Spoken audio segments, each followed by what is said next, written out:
नमस्कार, अग्निपथ देख रहे हैं आप और मैं हूं आपके साथ राखी। बागेश्वर धाम के पीठाधीश्वर धीरेन्द्र शास्त्री ने हिंदुओं से 4 बच्चे पैदा करने की अपील की है। नागपुर में एक कार्यक्रम के दौरान उन्होंने ये बयान दिया। इतना ही नहीं, एक बच्चा आरएसएस को देने की बात भी कही ताकि दूसरों को बचाने के काम आए। धीरेन्द्र शास्त्री ने यह सलाह हिंदुओं की घटती जनसंख्या पर चिंता जताते हुए और जनसंख्या संतुलन बनाए रखने के संदर्भ में दी है। उन्होंने कहा कि आरएसएस देश समाज के लिए काम करता है, इसलिए समाज कल्याण के लिए बच्चे उन्हें समर्पित करने चाहिए। उन्होंने ये भी कहा कि सिर्फ बंसी बजाने से काम नहीं चलेगा। अगर जल, जंगल और जमीन बचानी है तो हिंदू जनसंख्या का मजबूत होना जरूरी है। अब उनके इस बयान पर सियासी गलियारों में बहस शुरू हो गई है। हालांकि ये पहली बार नहीं है जब 4 बच्चे या ज्यादा बच्चे पैदा करने की बात की जा रही है। भारत में ज्यादा बच्चे पैदा करने को लेकर हाल के दिनों में कई धर्मगुरुओं ने विवादास्पद और चर्चा में रहने वाले बयान दिए हैं, जिनमें धीरेन्द्र शास्त्री, प्रदीप मिश्रा और मोहन भागवत खुद भी शामिल हैं। प्रदीप मिश्रा ने भी हर हिंदू परिवार को 4 बच्चे पैदा करने की सलाह दी थी और कहा था कि एक बच्चा सनातन धर्म की रक्षा के लिए और एक बच्चा राष्ट्र सेवा के लिए समर्पित हो। इन बयानों के पीछे मुख्य रूप से जनसंख्या संतुलन, डेमोग्राफिक चेंज और क्षेत्रीय प्रतिनिधित्व जैसे मुद्दे रहे हैं। लेकिन ऐसे बयानों से हंगामा भी खूब होता है। ऐसे में माननीयों के ये बयान वर्तमान परिदृश्य में कितने सही हैं और कितने गलत, इसी पर आज हम चर्चा करेंगे। उससे पहले आपको सुनाते हैं किसने क्या कुछ कहा। शहीद तो पैदा हो लेकिन पड़ोसी के घर में हो, ये कहना है धीरेन्द्र शास्त्री जी का। धीरेन्द्र शास्त्री जी को ये कहना चाहिए कि भारत की जनता एक बच्चा तो संघ को दे देगी, लेकिन संघ के बच्चे कब पैदा होंगे? संघ के लोगों को भी तो अपना एक बच्चा पैदा करके संघ में लाना चाहिए। कुर्बानी के लिए सिर्फ पड़ोसी का बच्चा चाहिए। धीरेन्द्र शास्त्री को भी घोषणा करना चाहिए कि जो मेरा पहला बच्चा होगा मैं संघ का प्रचारक बना दूंगा उसको। तब तो समझ में आती है बात। दूसरों को उपदेश देने से पहले आप अपनी कथनी और करनी में अंतर देखिए। धीरेन्द्र शास्त्री कह रहे हैं कि 4-4 बच्चे पैदा करो और एक उसमें संघ के लिए दे दो। मैं एक ही बात धीरेन्द्र शास्त्री से पूछना चाहता हूं कि जिस मंच पे आप बैठे थे और जिनके कार्यक्रम में गए थे, उन्होंने कितने बच्चे पैदा किए? किसको कह रहे हो? गांव के गरीब को, किसान को, मजदूर को, उनको हिंदू बनाना चाहते हो और उनको हिंदुत्व की लड़ाई में शामिल करना चाहते हो। मैं स्पष्ट तौर पे कहना चाहता हूं धीरेन्द्र शास्त्री, अब आपकी पोल खुल चुकी है। आप किसी गलतफहमी में नहीं रहे। बच्चे 2 पैदा करे आदमी या 4 करे, उसका भरण पोषण कौन करेगा? क्या आप करोगे कि आपकी ये सरकारें करेंगी? और एक बात और है, आरएसएस के कार्यक्रम में जाने से आपके मंसूबे भी उजागर हो गए। जैसा आरोप मेरा था, ये धीरेन्द्र शास्त्री मुख्यमंत्री बनने के लालच में योगी आदित्यनाथ की तरह आपका सही चेहरा अब जनता के सामने आ चुका है। हम पूरे भारत से प्रार्थना करेंगे, बच्चे तो 4 पैदा करो पर एक स्वयंसेवक संघ के लिए दो। हाँ, ताकि दूसरों को बचाने को काम आए। तो भारतवर्ष के प्रत्येक नागरिक ने यह देखना चाहिए कि अपने घर में 3 होने चाहिए। ये देश की दृष्टि से कह रहा हूं। तो दोनों तरफ से जनसंख्या नियंत्रित रहे और जनसंख्या पर्याप्त रहे तो 3 होने चाहिए। 3 से बहुत ज्यादा आगे बढ़ना नहीं चाहिए उनकी परवरिश वगैरह ठीक होने की दृष्टि से। ये सब लोगों ने स्वीकार करने वाली बात है। जन्म दर कम होने की बात है तो वो सबका कम हो रहा है। हिंदुओं का पहले से कम था तो ज्यादा कम हो रहा है, बाकी लोगों का उतना कम नहीं हो रहा था तो आज उनका ज्यादा दिखता है, लेकिन उनका भी कम हो रहा है।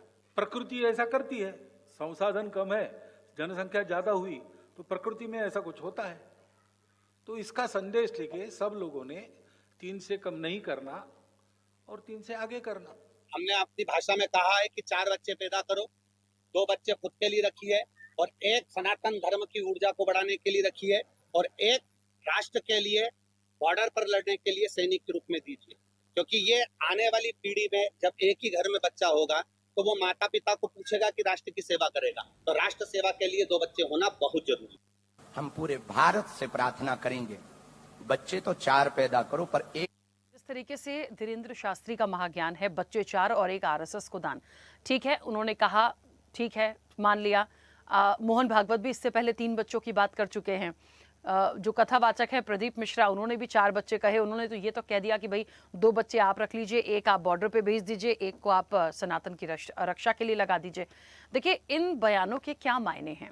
यदि आप हिंदू आबादी बढ़ाना चाहते हैं तो क्या ये जो आप अपील कर रहे हैं क्या ये सही है कि हिंदुओं को 4 बच्चे पैदा करना चाहिए? पहले तो शुरू से हम 2 हमारे 2 का नारा चलता था और अब की तो जो फैमिली है बिल्कुल ही ऐसे हो गई है कि बहुत सारे फैमिली में एक ही बच्चा होता है। तो उस स्थिति में सिर्फ जनसंख्या को केंद्र में रखते हुए यदि उस आबादी को बढ़ाने के लिए 4 बच्चों की बात हो रही है या 3 बच्चों की बात हो रही है, क्या ये सही होगा? क्या असल में मायने हैं?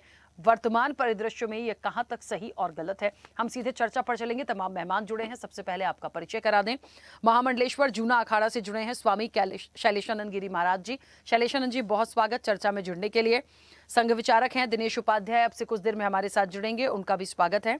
वरिष्ठ पत्रकार हैं डॉक्टर भूपेंद्र सुल्लेरे। भूपेंद्र जी, आपका भी बहुत स्वागत है।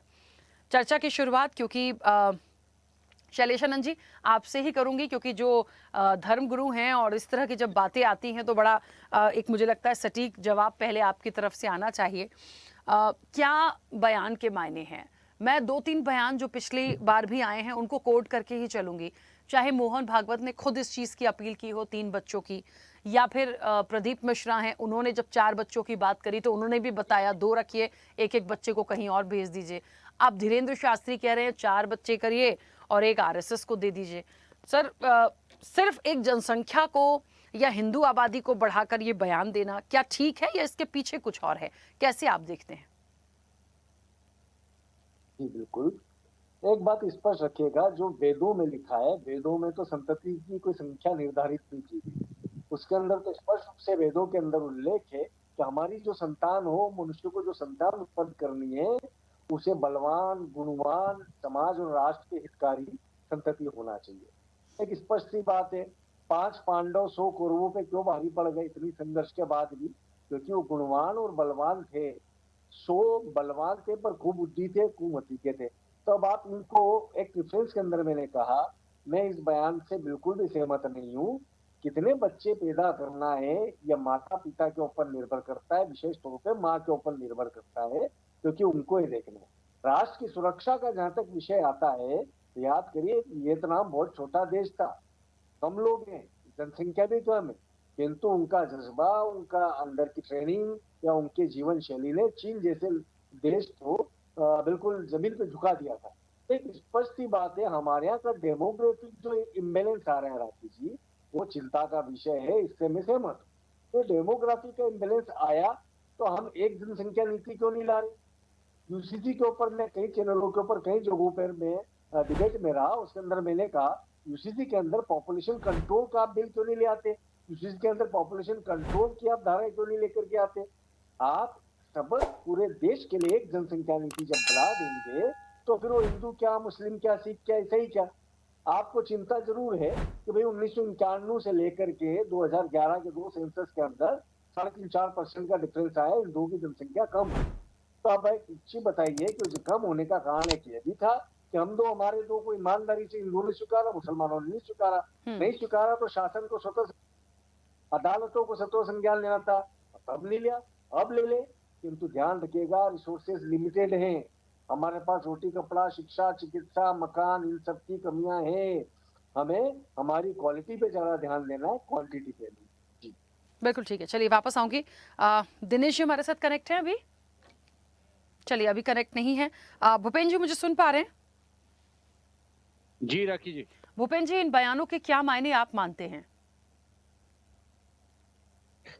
देखिए, राष्ट्रीय स्वयंसेवक संघ अपने 100 वर्ष मना रहा है और उसकी जो राष्ट्रवादी जो सोच है और जो हिंदुत्व की जो संस्कृति, अपनी पुरातन संस्कृति को बढ़ाना और उसको प्रेरित करना, उसने एक अद्भुत उदाहरण पूरे विश्व में रखा है। और संगठन आपने देखे होंगे, कई संगठन विघटित के रूप में आ गए हैं और खत्म भी हो गए हैं, लेकिन राष्ट्रीय स्वयंसेवक संघ जैसे ही आयु बढ़ रही है वो वटवृक्ष की तरह बढ़ रहा है, एक विचारधारा है उसकी। और निश्चित रूप से उसने करोड़ों, उनके लगभग 76 देशों में उनके हिंदू संगठन के नाम से शाखाएं हैं और यहाँ पे भी है भारत में। और उनके जो सरसंघचालक जी जो कहते हैं वो एक आज्ञा के रूप में होता है स्वयंसेवक के लिए, लेकिन आज्ञा के साथ साथ उनका एक समग्र दृष्टि भी होती है।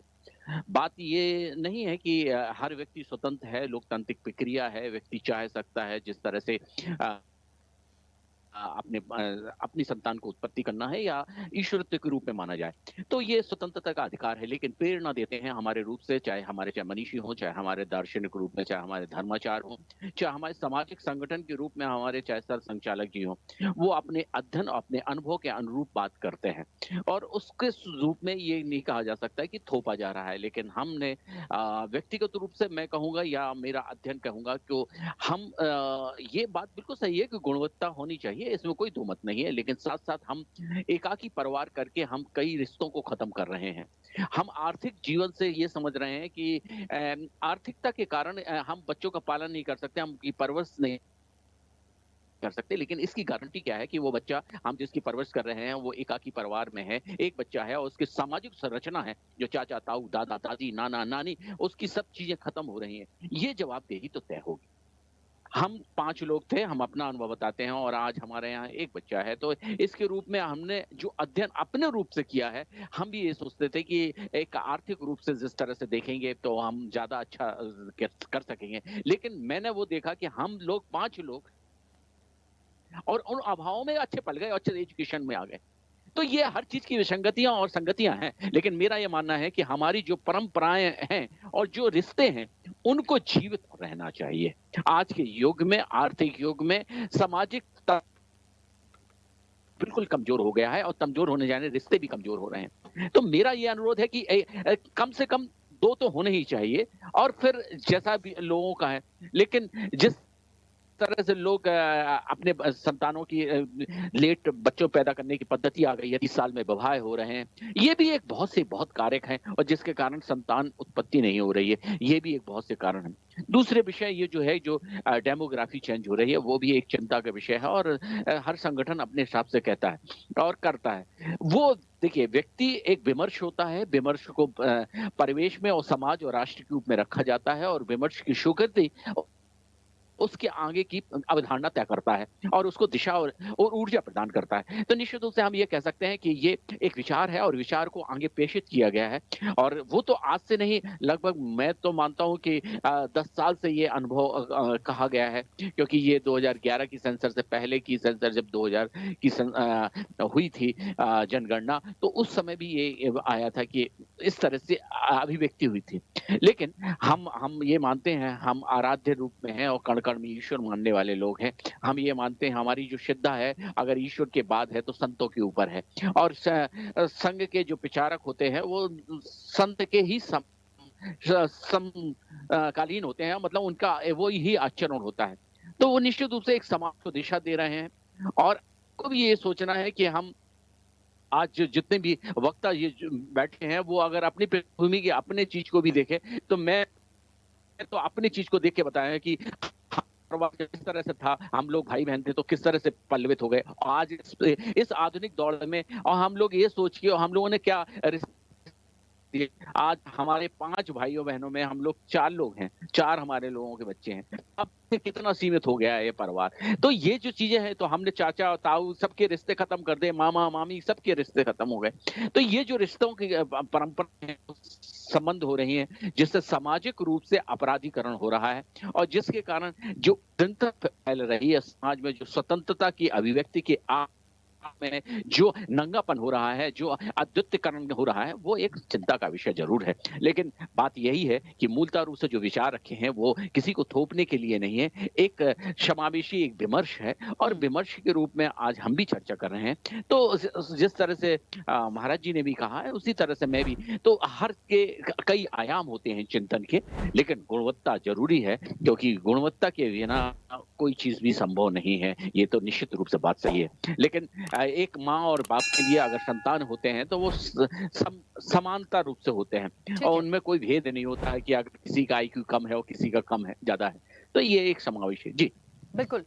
चलिए दिनेश जी ने, चलिए अभी भी कनेक्ट नहीं है, ठीक है। शैलेश आनंद जी एक बार फिर से आप ही की तरफ, ये जो बयान आते हैं इनका मकसद जो भी हो या सुझाव जो भी हो, और जैसा कि आपने भी शुरुआत की थी, देश हित की बात करें हम, राष्ट्रहित की बात करें हम, सनातन की बात करें, यदि वाकई इनको आगे बढ़ाने के लिए हम सबके सहयोग की ज़रूरत है या सनातन धर्म में या उन बच्चों का भी, मैं तो कह रही हूँ कि यदि है ये सारी चीज़ें आगे बढ़ाने की तो बिल्कुल होना चाहिए।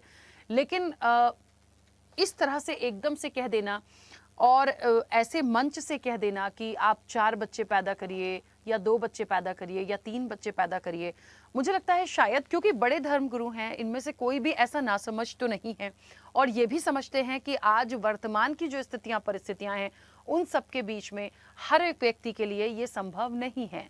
पहले की परिपाटी में, आज की परिपाटी में, आज के कल्चर में बहुत बदलाव आ गया है, तो कैसे ही कोई करेगा। और सबसे बड़ा सवाल है, इसको मैं सीधे सीधे कनेक्ट करूं, जैसा कि आपने कहा कि माता पिता पर निर्भर होता है, सबसे ज्यादा माता पे निर्भर होता है, तो आप मानसिक स्थिति से लेके शारीरिक स्थिति से लेके स्वास्थ्य की दृष्टि से हर चीज को हम देखें तो आज की तो स्थितियां परिस्थितियां बिल्कुल बदल चुकी हैं। तो ये कह देना और इतनी समझदारी के साथ, क्योंकि मुझे नहीं लगता, चाहे मैं धीरेन्द्र शास्त्री की बात करूं, मोहन भागवत जी की बात करूं या मैं प्रदीप मिश्रा की बात करूं, सब अपने आप में सबका अपना अपना एक नाम है, सबकी अपनी एक पहचान है, पर इस तरह से कह देना सिर्फ अपने सनातन के लिए, ये कैसे आते हैं सर इस तरह के बयान? देखिए, स्पेस से बड़ा गंभीर और बड़ा व्यापक संगठन है आरएसएस, और वहां पर प्रत्येक विचार को स्वागत किया जाता है, और वहां पर जिसे कह सकते हैं ना कि एक मंथन होता है जिसके बाद निचोड़ निकलता है, किंतु वहां पर बहुत व्यापक स्तर के ऊपर, बृहद स्तर के ऊपर कोई उद्घोष कर दे, मैं उसे उचित नहीं मानता। और एक स्पष्ट ही बात है कि हम यदि समरसता की बात कर रहे हैं ना, तो मान करके चलेगा कि गुणवत्ता के साथ में समरसता बेहतर है, तो गुणवत्ता, मेरे पड़ोसी का बेटा जो है यदि मुझसे बड़ा है तो मेरे बड़े भाई जैसा, और मैं पारिवारिक संबंध इतने रखूंगा कि न रिश्ता खत्म होगा और नहीं हमारा सामाजिक ताना बाना। तो सामाजिक ताना बाना बनाए रखने के लिए सबसे ज्यादा आवश्यक यदि है तो वो उन लोगों की गुणवत्ता है, जैसे कि सुलेरे जी ने भी कहा। आप और एक और चीज देखिएगा, क्या हम उन लोगों के ऊपर अभी भी 42 से 45% हमारी जो रोजगार है वो कृषि आधारित है। वो कुछ ही शहर है, कुछ ही राज्य है जिनका उद्योग के जरिए आय का स्रोत बढ़ाया है, जो रोजगार दे पा रहे हैं। 16 साल से लेकर के 29 साल के जो युवा हैं उनको हम रोजगार पूर्णतः नहीं दे पा रहे। तो सबसे पहला प्रयास हमारा जो होना चाहिए कि वो हम सभी को पर्याप्त मात्रा में रोटी, कपड़ा, मकान, शिक्षा, चिकित्सा ये दे पाए, और देने के बाद में हम प्रयास कि हमारे डेमोग्राफिक इम्बेलेंस है, जैसे पश्चिम बंगाल के अंदर हुआ हम स्वीकार करते हैं, केरला में हुआ हम स्वीकार करते हैं, बड़ा गलत हुआ है। परंतु ध्यान रखिएगा, जब एक जनसंख्या नीति हम ला देंगे और जनगणना के पहले ला दीजिए, ये जातिगत जनगणना, तो ये जनगणना, इन चीजों में जनता को या हम राजनीतिक हथकंडों में न उलझे, हम स्पष्ट रूप से एक जनसंख्या नीति ला दे, और 2 की हो या 4 की हो, मैक्सिमम, नॉट मिनिमम, मैक्सिमम, तो उसके बाद में कोई चिंता नहीं। क्योंकि क्या है, ज्यादा से ज्यादा लाएंगे तो 5 पांडवों, मैंने कहा 100 कौरवों पे भारी क्यों पड़े। उसके कारण मैं आपको बता देता हूँ कि उनकी परवरिश उस स्तर की हुई थी, उनके अंदर इस प्रकार के मानवीय मूल्यों की स्थापना की गई थी। हम उनको धर्म की शिक्षा तो दे ही दे, साथ में मैंने कई बार पहले मांग करी, हमारे यहाँ पर भी साउथ कोरिया की तरह बाल्यकाल से ही स्कूलों के अंदर मिलिट्री एजुकेशन दिया जाए। तो गुरुकुल की व्यवस्था यदि हम बात करें तो आरएसएस से तो मैं निवेदन करूंगा, क्योंकि बेहद सक्षम और बेहद व्यापक संगठन है, उनको चाहिए कि हमारे यहाँ पर वो गुरुकुल बनाए, स्व सहायता समूह जिस प्रकार से बनाए थे ऐसे बड़े गुरुकुल बनाए, जहाँ पर मिलिट्री एजुकेशन भी हो, धर्म की शिक्षा भी हो और साथ में शिक्षा भी हो। तो ये फ्यूजन से हम हमारे जनता का एक सामर्थ्य भी बढ़ाएंगे। देखिए, पहले जो हुआ था ना 500 साल पहले, वो आक्रांताओं के आक्रमण के बाद में हर घर में एक एक्स्ट्रा बच्चा हम सिख धर्म को देने की बात करते थे। वो क्यों करते थे? बाहर के आक्रांता थे। आज हम बाहर से ज्यादा परेशान जो है हमारे अंदर उपजने वाले के अंदर, यदि आपके यहाँ पे कोई उपजा है आक्रांता, या आपके यहाँ पे धार्मिक समीकरण गड़बड़ा रहा है, आपके यहाँ की डेमोग्राफिक जिसे कह सकते हैं इम्बेलेंसेस आ रहे हैं, तो ऐसी स्थिति में आपकी पॉलिसी इतनी कठोर होनी चाहिए और स्वतः संज्ञान की होनी चाहिए। यानी शासन भी स्वतः संज्ञान ले, मेजरमेंट रखे कि पॉपुलेशन किसकी क्यों बढ़ी, क्योंकि सालों से तो नहीं मिले। इन चीजों को समझना होगा। हमारे पास पर कैपिटा फूड ग्रेन उतना होना चाहिए, नहीं तो क्या होगा, हम 80 करोड़ की वो बात कर रहे हैं फ्री बीज के रूप में अन्न देने की, हम क्यों दे? ये देखें कि आपने, आपकी समर्थित सरकारों ने फ्री में सारी चीजें बांट करके जो योजनाएं चालू करी हैं, उससे सबसे ज्यादा उसका दोहन किसने किया, उसके दोहन करने के बाद में जनसंख्या किसकी ज्यादा बढ़ रही है। तो आप दोनों चीजों को समझने की कोशिश करिए, इसको पॉलिटिकल विजन से न देखें, इसको एक राष्ट्रीय विजन के साथ देखिए। 4 बच्चों में यदि एक भी राष्ट्रभक्त निकल जाता है वो राष्ट्र के लिए कुछ ना कुछ कंट्रीब्यूट करता है, वो ज्यादा बेहतर है तो वैसा। बिल्कुल भूपेन जी, इस तरह के बयान, क्योंकि इस तरह की जो चर्चाएं होती हैं अमूमन एक हम कंक्लूजन निकालने की कोशिश करते हैं जो हर वर्ग तक पहुंचे, हर व्यक्ति तक पहुंचे और इन माननीयों तक भी पहुंचे कि आप इन बातों को रखकर इस तरह से जिन चीज़ों को आगे बढ़ाने की बात कर रहे हैं वो ऐसे इतनी आसानी से संभव नहीं है। किसी को किसी भी प्रकार से कोई भी चीज़ थोपी नहीं जा सकती है और ये भी इतने नासमझ नहीं है। मैंने जैसे कि अभी पहले भी एक सवाल किया था शैलेश आनंद जी से कि इतने नासमझ नहीं है कि आप इस तरह की बात कर रहे हैं। और विपक्ष जो है, क्योंकि आप पत्रकार हैं इसलिए मैं सवाल आपसे कर सकती हूँ, जो विपक्ष है वो सीधा सवाल कर रहा है कि जिस मंच से, जिनके कार्यक्रम में, जहां से ये बातें कही गई, उनके अपने खुद के कितने बच्चे हैं। तो फिर ये सवाल जब आता है तो फिर जवाब बड़े भारी पड़ते हैं। जी, निश्चित रूप से भारत एक बहुत भौगोलिक रूप से बड़ा है और राजनीतिक रूप से और आबादी की दृष्टि से विश्व में उसकी अपनी एक अलग छवि है। लेकिन हम अगर वैश्विक रूप से देखेंगे तो आप देखिए, जिस ब्रिटेन ने पूरे देश में, पूरे विश्व में कब्जा किया है और राज किया है, आज उसकी डेमोग्राफी किस तरह से चेंज हो रही है। आज अमेरिका है, ऑस्ट्रेलिया है, फ्रांस की आप देखिए। तो ये चिंतन के विषय हैं। मैं ये नहीं कहता हूं कि वो लोग काफी कुछ हमसे ज्यादा। संघ की जब स्थापना 1925 में हुई थी तो आपको बता दूं कि उसके बाद जो आज जो 44 संगठन अनुसांगिक दिखते हैं उसमें कुटुंब प्रबोधन ये एक संगठन है। और क्योंकि हमारे जो जिस तरह से हमारी वेस्टर्न और पश्चिमी सभ्यताएं का रूप से विकसित हुआ और हम लोग एकाकी परिवार के रूप में हुए और हमारे यहाँ लड़के एक हुआ या लड़की एक हुई, वो अमेरिका चली गई और पेरेंट्स बेचारे यही हैं, उनका कोई खबर लेने वाली आती। ये पहले हम विदेशों की संस्कृति के रूप में पढ़ते थे। आज ये हमारे मेट्रोपोलिटन सिटियों में और कई जगह ग्रामीण परिवेश में भी ऐसी स्थितियां हो गई हैं। तो ये सब चीजें के लिए जब कोई संगठन एक सामाजिक जिम्मेदारी लेता है और जो एक अपनी सनातन संस्कृति के विचार धारा को आगे प्रेषित करता है, तो वह अपने अपने पारिवारिक रूप से जो अपनी सामाजिक और वार्षिक समीक्षा होती है उस समीक्षा में वो एजेंडा पास करते हैं और उस तरह से विचार रखे जाते हैं। तो मैं वही कह रहा था कि परिवार कुटुंब, क्योंकि परिवार कुटुंब किस तरह से होना चाहिए उसकी जो संरचना जो चेंज हुई है, आप माने या ना माने, लेकिन ये बिल्कुल बात है। मैं उस चीज को अच्छी तरह से मान गया हूं इस उम्र में कि आज पारिवारिक कुटुंब की बहुत आवश्यकता है। जिस तरह से आधुनिकीकरण हुआ है, पहले जब हम छोटे में थे तो हम किसी के घर में भी चले जाते थे, पूरे परिवार को ताऊ और ताता कह के पुकारते थे गाँव और जहाँ हमारा मामाना होता था। आज हमारे बच्चे जा नहीं पाते, मामा के घर नहीं जा पाते क्योंकि परिवार ऐसे हो ही नहीं गए। हमारी जो भी शादियां हो रही हैं वो एकाकी परिवार में हो रही हैं, वो पत्नी भी अलग है, उनके मामा नहीं है, उनके भाई नहीं है। तो ये सारी चीजें सामाजिक संरचना से भी आवश्यक है। दूसरा, जो वैश्विक रूप से जिस तरह से डेमोग्राफी चेंज हुई है, आप उसको स्वीकारें या ना स्वीकारें, आज जिस तरह से कट्टरवाद एक समस्या बढ़ रही है और एक समुदाय ये सोच रहा है कि हम आबादी बढ़ा के हम पूरे विश्व में कब्जा कर दिया। आज उनके 58 देश हो गए। मुझे ये कहने में कुछ झिझक नहीं है। जहां हमारी अखंड भारत की ईरान तक एक संस्कृति थी और जहां आज इस्लामिक देश आज, और दूसरी बात, देश की आजादी के बाद आप देख लीजिए पाकिस्तान हमसे अलग हुआ। बात यहाँ ये नहीं है कि हम जितने सहज से हैं वही सहज हमारे डीएनए में है। हम किसी भी चीज को जब तक सिकुड़ते चले जाते हैं वो रहे। लेकिन मेरा ये कहना नहीं है कि उनका ये कहना है कि व्यक्तिगत उन्होंने सारे ये आरोप किसी से कहा है कि वो विमर्श करे। एक चिंतन का बिंदु है, विमर्श का बिंदु है। जिनके पास अरबों रुपए की है वो अपने परिवार को और सीमित कर रहे हैं।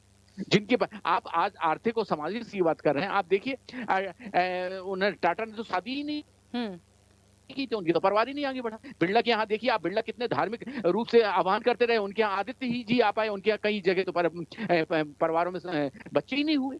तो ये जो चीजें सब हो रही हैं, उन सब बिंदुओं में हम सिर्फ एक दृष्टि, एक आयाम से नहीं सोच सकते। मेरा ये पुनः विवेचना है। कुटुंब को आप देखिए, आप खुद अपने आप में देखिए कि हम लोग किस तरह से कुटुंब में छोटे हो गए हैं, हमारे कई रिश्ते खत्म हो गए हैं। जी बिल्कुल ठीक है। चलिए, क्योंकि हमारे साथ दिनेश जी कनेक्ट नहीं हो पाए हैं और समय भी हो गया है, तो फिलहाल तो इस चर्चा को मैं रोकूंगी। आप दोनों मेहमानों का बहुत शुक्रिया इस चर्चा में जुड़ने के लिए। तो ये बात सच है, देखिए कि जो बातों से समझ में आता है कि वर्तमान परिदृश्य में यदि 4 बच्चों की बात आप कर रहे हैं, आप अपने मत से, आप देश हित में सोच के ये बातें रख रहे हैं, लेकिन ये संभव नहीं है। और दूसरी चीज़ ये कि इसके पीछे एक हर पहलू जुड़ता है। उस माँ का पहलू भी जुड़ता है जो बच्चे को जन्म देती है, उसकी मानसिक शारीरिक हर स्थिति को समझना पड़ता है। फिर उसके बाद बच्चे का जो पालन पोषण होता है, उसकी जो पढ़ाई होती है, वो क्या करना चाहता है, तो बहुत सारी चीज़ें हैं, अलग अलग परिवार हैं, अलग अलग लोग हैं, हर व्यक्ति पर ये निर्भर करता है। तो किसी पे थोप देना या सिर्फ आप जनसंख्या बढ़ाने के लिए या हिंदू आबादी को बढ़ाने के लिए ये बात रखना, ये कहीं से अभी इसका लॉजिक समझ में नहीं आया। पर ठीक है, माननीयों ने कहा है, उनको ऐसा लग रहा है, तो ये उनके पर्सनल एक बयान हो सकते हैं, लेकिन जो एक्सपर्ट थे उनके परिदृश्य से समझे तो ये बिल्कुल बहुत जरूरी नहीं है। चर्चा में इतना ही। बने रहिए स्वदेश न्यूज के साथ। सबसे पहले देश। ऐसे ही वीडियोस के लिए लाइक करें, शेयर करें, फॉलो करें। YouTube पर जाकर सब्सक्राइब कर बेल आइकन दबाना ना भूलें और ताजा अपडेट्स के लिए swedeshlive.com पर जरूर जाएं।